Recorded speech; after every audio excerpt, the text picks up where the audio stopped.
Yeah, because I actually followed you guys since the very beginning. I had a promo of the debut, and that's when I was ignorant about Game of Thrones. I'd never known anything about that stuff, and I got the CD, and I was like, Seven Kingdoms, that's a cool name. Not knowing anything about Game of Thrones, and it was a guy singer, and it was more like 3 Inches of Blood. It was more like kind of harsh vocals and stuff.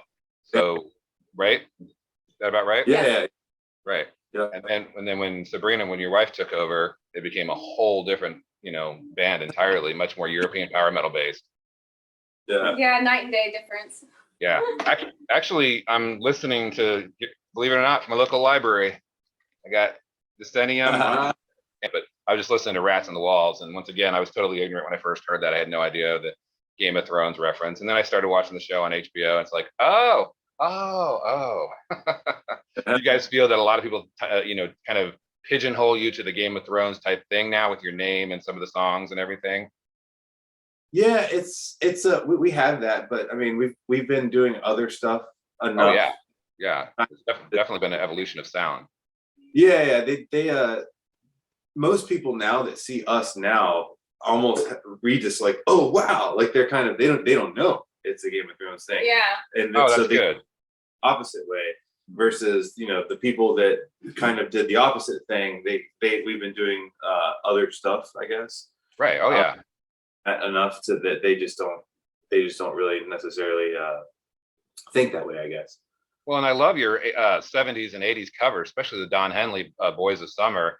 But even the Heart Barracuda, and on the most recent one, the Joan Jett song, I Hate Myself for Loving You. That's pretty cool to see that you guys are doing all that kind of stuff, showing that you love that kind of music as well. Actually, the new album, the more I listen to it, is such a different direction, and I don't want to say commercial, but much more polished and just straight metal, and not as much power metal or speed power metal. Like Decennium is just in your face speed power metal, like Gamma Rays, Stradivarius, Blind Guardian, which I love. But the new album, especially with the ballads, I guess you guys had that EP, so you got that. I can't even pronounce that song, but Valentine. Thank you, Valentine. Is that a Q or a G? I couldn't tell. Valentine, which was on the EP, and then you guys did that, and then I guess you also had the Water Dance. So, but those are different versions. The ones on the new album sound a little different than the ones on the EP. They were remastered. Oh, remastered. I wasn't sure if they were just completely re-recorded. I watched you guys on Patreon. I'm good friends with the guys in the Lords of the Trident. So I didn't get to see that tour. My friend got to see that tour, but with you guys, that was good to watch you guys on Patreon. I guess it was really cool to see you guys bond with Ty and Brian and all that, and get the promotion that you guys. Probably a lot of people discovered you through that, working with Lords of the Trident, right? Yeah, Ty's actually coming to stay on a vacation here in a couple days. Florida, really? Yeah, he's gonna come hang out with us and stay with us. So yeah, I like to say he is a gentleman and a scholar. Okay, so for a while there, you guys were on Napalm Records. Like I said, I have the originals of both of these CDs, and my library copies are Napalm Records. What did they just drop you guys, or was it because of COVID and there was so much other stuff going on, or? We had we when we got signed, once we had so when we got signed, it was a license for like Decennium and back, because all of those, so they got that body of work essentially, and we got money out of it. I mean, it helped us. The Evergrey tour, they did the Kingslayer video for us. Okay. Well, they paid for it, kind of thing. But so I mean, it had its charm, but then it was just there was no. I mean, in hindsight, luckily we didn't owe them records. You know what I mean? Okay, so there wasn't a contract to do new material or anything like that. No, I mean I guess it's not really bad to say, but we were a little bit led on by what they wanted to do. Yeah, I know. So, I know other bands that have been in the same boat. Yeah, we they requested some polished material, which is actually the EP. Yeah, In the Walls, right? Do what? Is it the In the Walls EP, or is it the one after? No, Empty Eyes. Essentially, what became Empty Eyes. Oh, Empty Eyes. Oh, okay. That makes sense. Okay. Basically, we recorded because usually when we go record, we spend little time on the demos, and then we hash them out together, and then we record these polished demos. But when we did these the second set, we went to actually a studio just to make sure the drums sounded right. You know what I mean? So it took an extra couple months of time that essentially like we wasted time. You know what I mean? But we didn't. But I guess we didn't in the long run. But like I'm happy that we did the Kickstarter thing before Napalm Right. involved.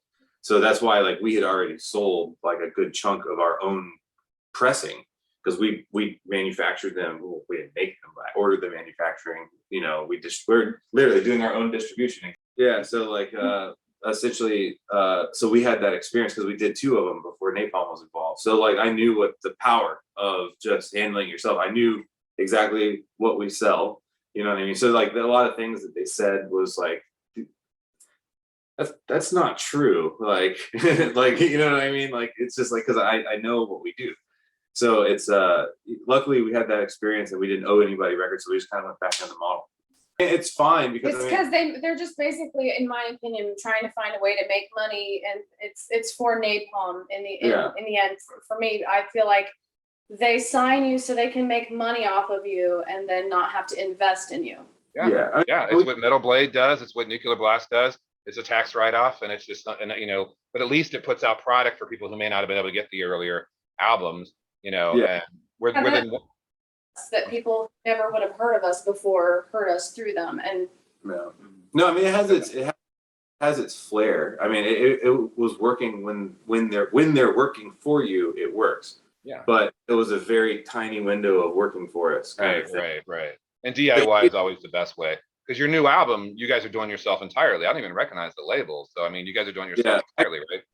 Yeah, the Distortion actually is a brand new label. As I was saying, it's like we got signed to a label. I mean, it's a label, but it's just like in the record labels and record deals in the 80s, like all of those are basically gone. You know what I mean? Right, I know. Yeah, I know. So it's just like these essentially like what is it? Distortion is the Maurizio from Cataclysm. And really? I didn't know that was his label.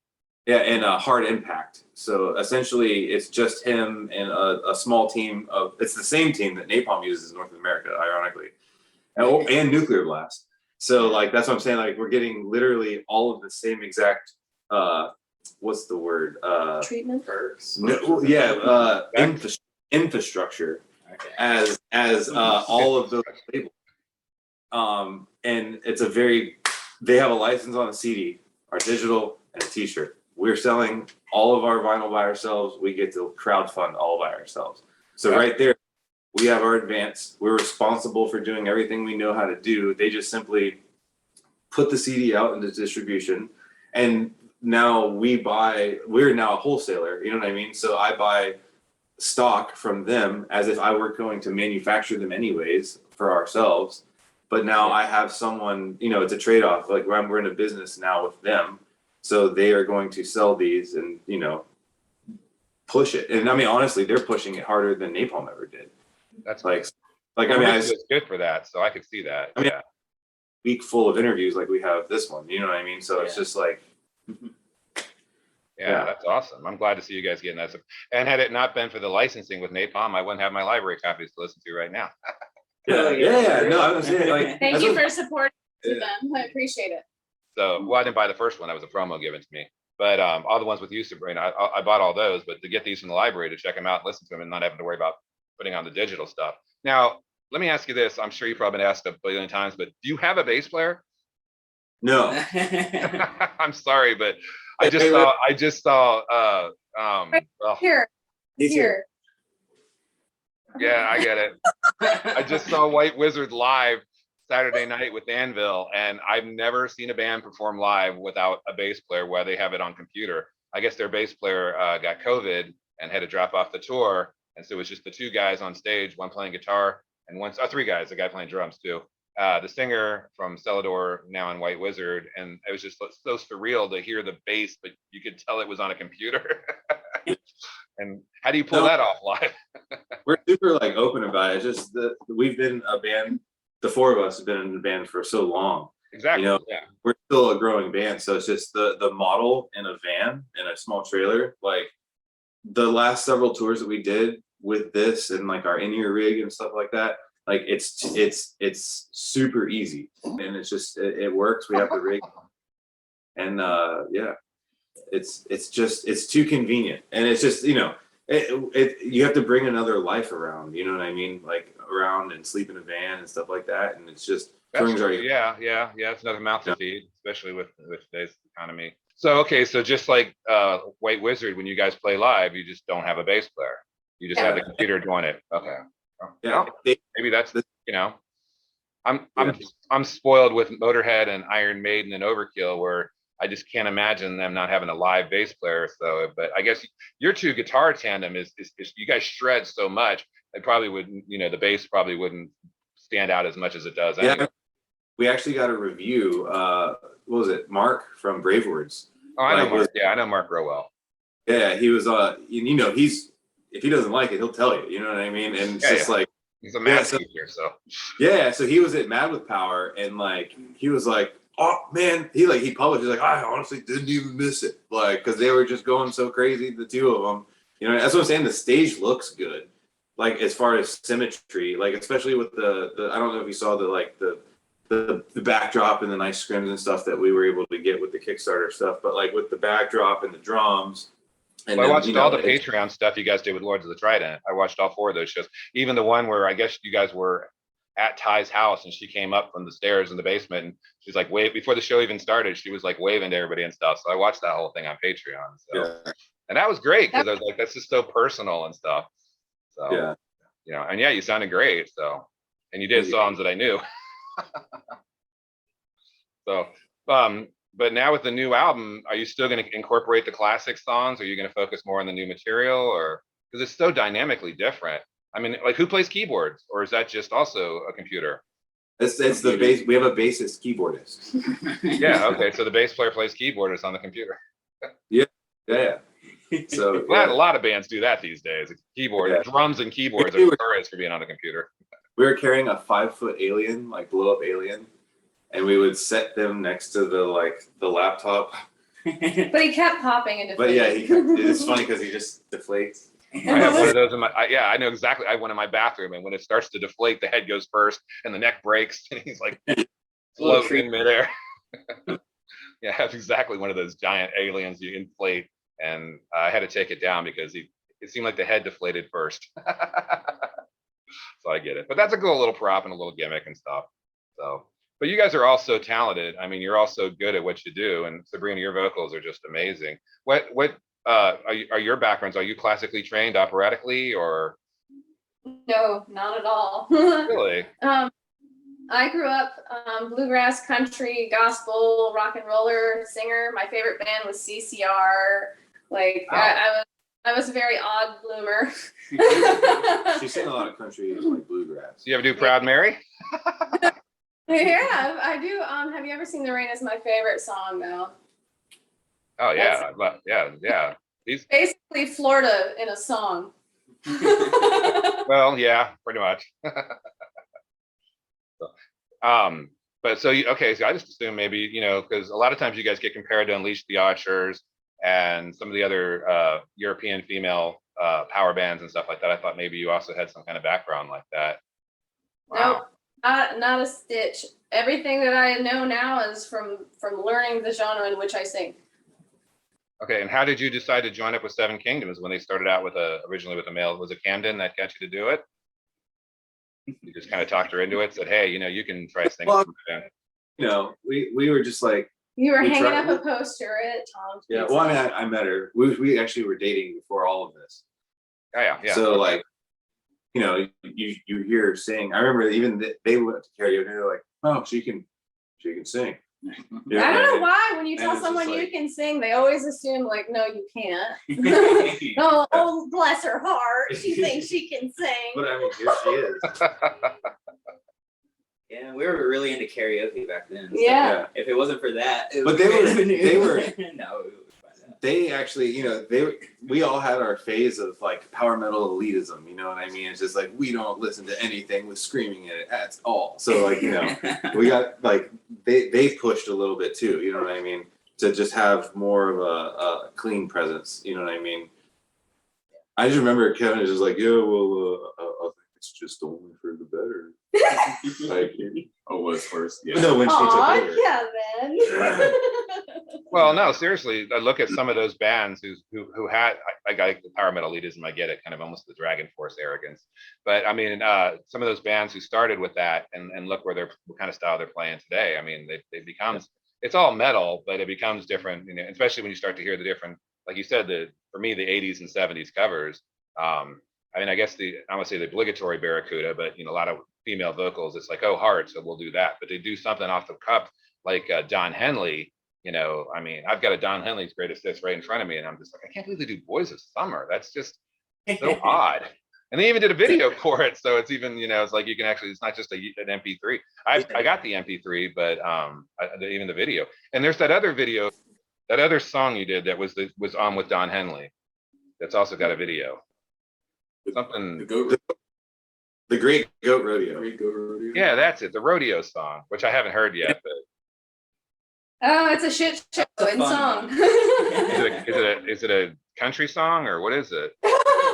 No, I haven't heard it. I can honestly express my ignorance. I haven't heard it. I uploaded the video today to watch, and then I forgot to watch it. So It's our attempt at writing a punk rock song, but of course punk rock. Well, yeah, that's what we say, but of course it just kind of comes out power metal. It's a little bit of a punk flip.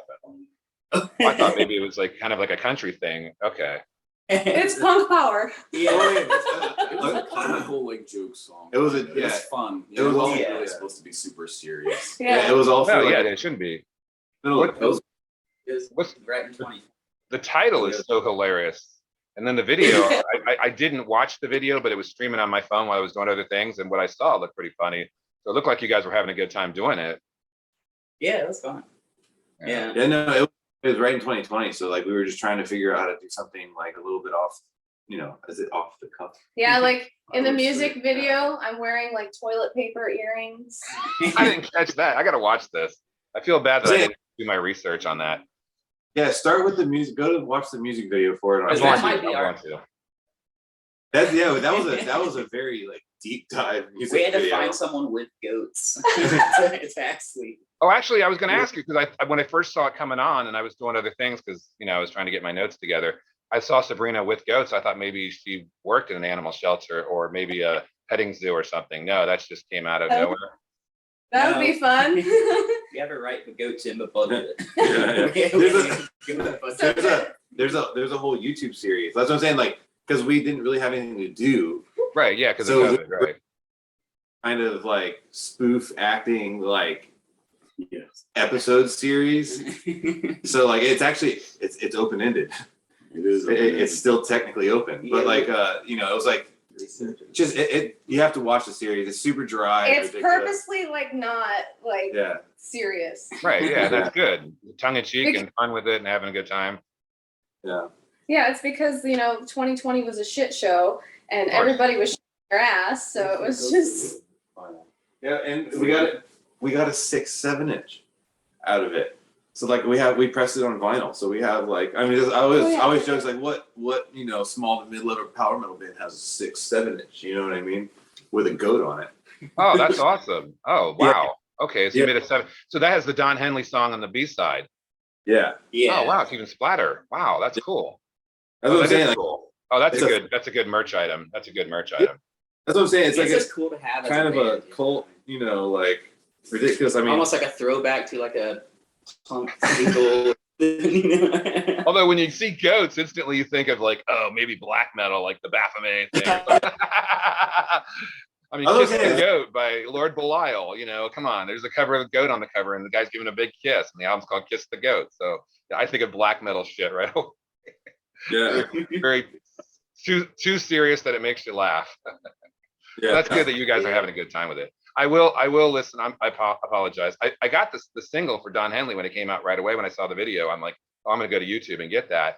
But I didn't even know it was part of a 7-inch deal with another song. I don't even know if they offered that. So I'll look into it and watch the video. So I'm familiar with all your other videos, and I'm definitely familiar with. I mean, I even did the new video for the Joan Jett song. I watched that right away. So, and then of course, you know, I played the new album several times. It sucks I don't have lyrics because I actually really like the song titles. I think you guys come up with like Magic in the Mist and, you know, Chasing the Mirage, which is my favorite song on the new album. I think you guys have come up with some really clever song titles. Real quick, who writes all the lyrics? Is that you, Sabrina? So I would say that we all kind of collectively Oh, it's a write. collaboration. Yeah, so me and Kevin's music baby is Chasing the Mirage because it's part my stuff and part his. So it's a combo baby, and then like, you know, Camden wrote some specific, and then I wrote a lot of it. Sometimes I write like a story, and then Camden goes through and he'll select the premise of the story. But with Magic in the Mist, I was very particular because it's inspired by From Blood and Ash. It's a book series. So it's kind of like if you took Game of Thrones, Witcher, Harry Potter, and a little bit of Twilight. So fantasy, sci-fi fantasy type stuff, okay. So Magic in the Mist and Love Dagger are from the same inspiredness. Oh, okay. So kind of a Hansi Kirsch thing, being inspired by good sci-fi fiction, good fantasy fiction, and then writing really good songs. I think it's kind of cool to have like for me, like, the Game of Thrones and the From Blood and Ash on the same album, because they kind of like, even though the album is not based on them whatsoever, right? As who likes those, you know, that books, that TV series, whatever, like it's for me, I'm like, oh my God, I fucking love it, you know, because the fantasy person in me loves it. But then, you know, we have life situations that we've pushed into the songs. And then we have like, you know, the alien, whatever. So there's subjectivity, science fiction, fantasy, but it's not strictly just limited to Game of Thrones anymore. Decennium was centered around Game of Thrones, right? No, Decennium, no. No, I don't know what it was. There was a couple of songs, I believe, right? A few songs, but it was kind of half and half. Yeah, I was gonna say it has to be half and half. The last songs, definitely. But okay, yeah, a split. Okay. Yeah, right. Yeah. There's a. But we've always kind of had, right, like Game of Thrones related, or Song of Ice and Fire related songs. There's always been like it's funny because every album has at least one or a handful of them now. Yeah. And we're actively trying not to a little bit, but then That's what you love. So yeah, I take it you guys are more into the books than the HBO series as it is anyway, right?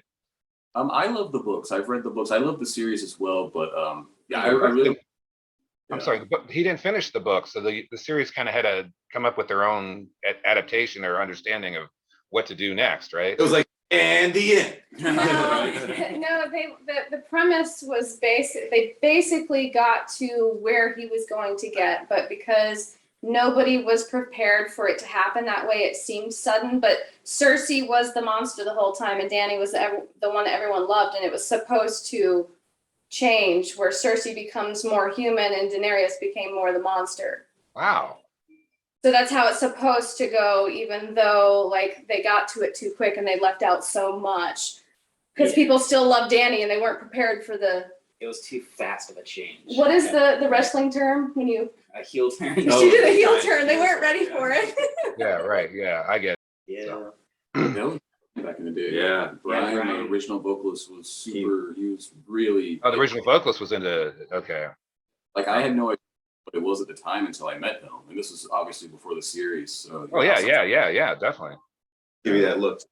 Yeah. So he definitely kicked it off, and then we all became, enthusiastic about it and kind of kept the flame going. But at the same time, we didn't want to focus 100% on it because there's other cool stuff to write about. Yeah. Yeah. Life, subjectivity, everyday activity, especially the lockdown and what COVID did to everybody. So, like she said, it was a shit show. Yeah.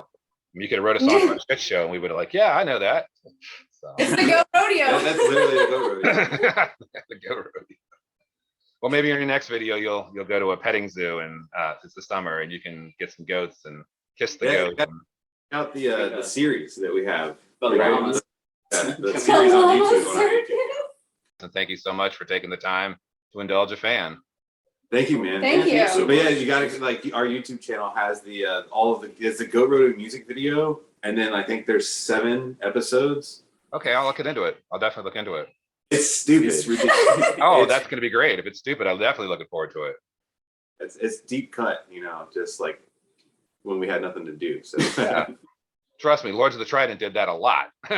So it's very, pre-Ty. I mean, we're gonna have some crazy shit when Ty comes, I'm sure. Oh yeah, that's gonna be. We're gonna eat lots of cheeseburgers. all right, you guys take care, and congratulations on the new album. Thank you. much. Have a good day. All right, you too. Bye.